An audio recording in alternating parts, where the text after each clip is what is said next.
داداش الان شما دیوارا رو میخوای بزنی با دستگاه؟ آره. نه اون بالا یه خورده باید ببین شما میخوای بالا رو بزنی باید یه خورده پایین‌تر بگیری. آره ببین شما میخوای بالا رو بزنی دستگاه از اونجا تا اینجا برات میگیره. خب اینجا یه استارت بزن میزنم.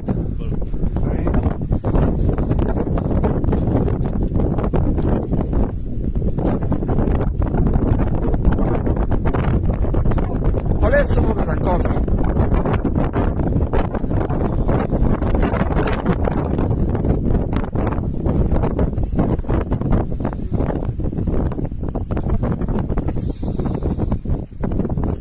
داده اومد بالا. ببین الان شما تو این داده ای که پولتون برات گرفت شما الان تو این داده هیچ کدوم از فاکتورهای کار درست رو نداری. اولا که اینا مینرال شکل فلز اینجا نداری، تعریف اتاق اینجا نداری، هیچ کدوم از اینا رو برات نگرفتی. شما اینجا یه نقطه مثلا طبیعی و معدنی داری با توجه به اطلاعات دستگاه.